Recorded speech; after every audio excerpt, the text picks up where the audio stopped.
የቀድሞ የሲአይኤ ባልደረባ እስራኤል ኢራን ላይ ለመፈጸም ስላቀደችው ጥቃት የሚገልጽ ምስጢራዊ ሰነድ አሳልፎ በመስጠቱ የ37 ወራት እስራት ተፈረደበት።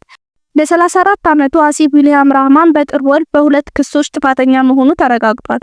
ባለስልጣናት እንዳሉት ራህማን በደህንነቱ ተቋም ውስጥ ያለውን እድል ተጠቅሞ ከፍተኛ ምስጢራዊ የሆኑ ሰነዶችን አትሞና ፎቶ አንስቶ መላኩን ተናግረዋል።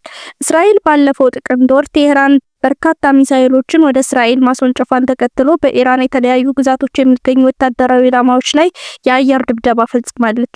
የብሔራዊ ደህንነት ዋና አቃቤ ሕግ ረዳት ጆን አይዘንበርግ በሰጡት ጋዜጣዊ መግለጫ ላይ ይህ ተከሳሽ ለወራት የአሜሪካን ሕዝብና ሲቀጠር የገባውን ቃለ መሐላ ክዶ ሀገራችንን በቅጽበት የያዘቻቸውን ምስጢሮችን አሳልፎ ሰጥቷል ብለዋል።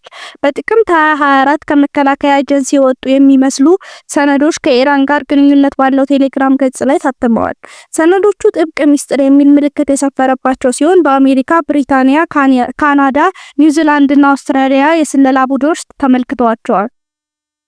ሾልከው የወጡ ሰነዶች አሜሪካ በኢራን ላይ ከምትፈጽመው ጥቃት በፊትና በወታደራዊ መሳሪያዎች እንቅስቃሴ ላይ የእስራኤልን እቅድ በተመለከተ የወሰደችውን ግምገማ አካቷል ተብሏል። አንደኛው ሰነድ የእስራኤልን የኒውክሌር አቅም የሚያመለክት ሲሆን ይህም በይፋ እስካሁን ድረስ እውቅና አግኝቶ አያውቅም። የቀድሞ ፕሬዝዳንት ጆ ባይደን ስለሾለከው ሰነድ ተጠይቀው በጣም አሳስቦኛል ማለታቸው ይታወሳል። ከሳምንታት በፊት በቴህራን ለተተኮሱ ሚሳኤሎች ምላሽ ለመስጠት እስራኤል የአየር ጥቃቶች በጥቅምት ወር መገባደጃ ላይ በበርካታ የኢራን ግዛቶች በሚገኙ ወታደራዊ ሰፈሮች ኢላማ አድርጋ ደብድባለች። በውጭ ሀገር ይሰራ የነበረው ራህማን በካምቦዲያ በኤፍቢአይ ተይዞ ክስ ለመመስረት ወደ አሜሪካ ግዛት ጓም ተወስዷል።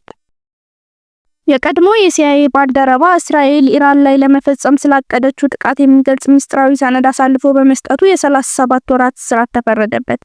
ለ34 ዓመቱ አሲፍ ዊሊያም ራህማን በጥር ወር በሁለት ክሶች ጥፋተኛ መሆኑ ተረጋግጧል። ባለስልጣናት እንዳሉት ራህማን በደህንነቱ ተቋም ውስጥ ያለውን እድል ተጠቅሞ ከፍተኛ ምስጢራዊ የሆኑ ሰነዶችን አትሞና ፎቶ አንስቶ መላኩን ተናግረዋል። እስራኤል ባለፈው ጥቅምት ወር ቴህራን በርካታ ሚሳኤሎችን ወደ እስራኤል ማስወንጨፏን ተከትሎ በኢራን የተለያዩ ግዛቶች የሚገኙ ወታደራዊ ኢላማዎች ላይ የአየር ድብደባ ፈጽማለች። የብሔራዊ ደህንነት ዋና አቃቤ ሕግ ረዳት ጆን አይዘንበርግ በሰጡት ጋዜጣዊ መግለጫ ላይ ይህ ተከሳሽ ለወራት የአሜሪካን ሕዝብና ሲቀጠር የገባውን ቃለ መሐላ ክዶ ሀገራችንን በቅጽበት የያዘቻቸውን ምስጢሮችን አሳልፎ ሰጥቷል ብለዋል። በጥቅምት 2024 ከመከላከያ ኤጀንሲ የወጡ የሚመስሉ ሰነዶች ከኢራን ጋር ግንኙነት ባለው ቴሌግራም ገጽ ላይ ታትመዋል። ሰነዶቹ ጥብቅ ምስጢር የሚል ምልክት የሰፈረባቸው ሲሆን በአሜሪካ፣ ብሪታንያ፣ ካናዳ፣ ኒውዚላንድ እና አውስትራሊያ የስለላ ቡድኖች ተመልክተዋቸዋል። ሾልከው የወጡ ሰነዶች አሜሪካ በኢራን ላይ ከምትፈጽመው ጥቃት በፊትና በወታደራዊ መሳሪያዎች እንቅስቃሴ ላይ የእስራኤልን እቅድ በተመለከተ የወሰደችውን ግምገማ አካቷል ተብሏል።